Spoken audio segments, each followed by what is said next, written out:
el enunciado del problema nos dice: ¿todas las parábolas cortan a los ejes? Vamos a analizar el significado de la pregunta. Mirad, yo os voy a poner tres casos concretos muy curiosos. Por ejemplo, si yo dibujo una situación muy frecuente, una parábola de este tipo, es evidente, si alguien no da las parábolas, ya os digo que se llama parábola cóncava y sentido común. Yo veo que corta el eje X en 2 puntos y detalle que debéis tener muy claro, mirad, la parábola se caracteriza porque sus brazos cada vez se van abriendo más. Es decir, ese brazo en un momento determinado va a cortar al eje Y en un punto. Nos salimos de la lámina, pero repito, va a cortar al eje Y en un punto. Luego, ya sabemos que si los brazos de la parábola cada vez se van abriendo más, siempre van a cortar al eje Y en un punto. Todas las parábolas del mundo cortan al eje Y en un punto. Respecto del eje X, atención al detalle. Lo habitual es que lo corten en 2 puntos. Pero si la parábola, por ejemplo, tiene esta forma, solamente lo corta en un punto. Se dice que es tangente al eje X, y en concreto ese punto es el vértice. A ese punto en la parábola se denomina vértice. Y habría un tercer caso. Si la parábola tiene esta forma, evidentemente no va a cortar al eje de las X. Entonces, gráficamente, hemos llegado a la siguiente conclusión. Respecto del eje Y, todas las parábolas del mundo cortan al eje Y en un punto.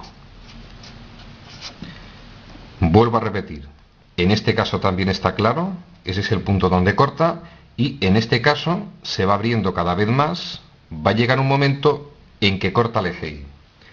Respecto del eje X, lo más habitual, que corte al eje X en 2 puntos. Siguiente posibilidad, que corte al eje X en un solo punto. Y tercera posibilidad, que nadie se sorprenda, que no corte al eje X. Este símbolo en matemáticas es existe, en este caso significa no existe corte con el eje X. Y es posible que a alguien le haya venido a la cabeza un detalle curioso. Mirad, si repasamos las ecuaciones de segundo grado, una ecuación de segundo grado es una expresión matemática, perdonad un segundito porque iba a meter la pata. Es una expresión matemática de esta forma: ax cuadrado más bx más c igual a 0. Si en vez de tener esta expresión tuviera esta otra, y igual a x cuadrado más bx más c, decimos que es la expresión analítica de una parábola. Si yo represento una expresión matemática de este tipo, me va a dar lugar a una parábola.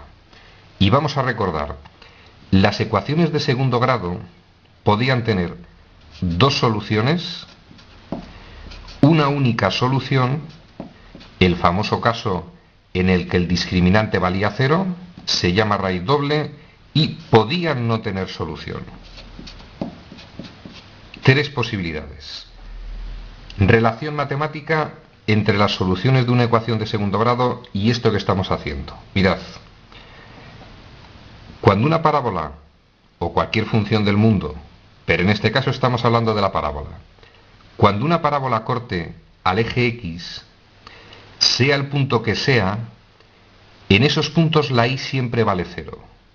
Repetimos, si una parábola corta al eje X, por ejemplo este caso, en esos puntos la y vale 0. Siempre que una función corte al eje X, en ese punto la y tiene que valer 0. Luego, para hallar el corte de una parábola con el eje X, donde pone y ponemos 0 y se transforma en una ecuación de segundo grado. Y evidentemente, la ecuación de segundo grado puede tener 2 soluciones si la parábola corta en 2 puntos, una solución si la parábola corta en un punto, es decir, el vértice de la parábola está en el eje X, y puede que la ecuación no tenga solución, la parábola no corta ningún punto. Y respecto del eje Y, Si una parábola corta al eje Y, por ejemplo en este caso, la X tiene que valer 0. Todas las parábolas del mundo cortan al eje Y. Justificación matemática, mirad. Si esta es la expresión analítica de una parábola y quiero hallar dónde corta el eje Y, hemos dicho que en esos puntos la X vale 0. Si yo sustituyo la X por 0, desaparecen esos términos que contienen X y me queda que la Y es igual al término independiente. Todas las parábolas cortan al eje Y en el valor de C, en el término independiente. Consiguientemente, todas las parábolas van a cortar siempre en un solo punto al eje Y. Ejercicio resuelto.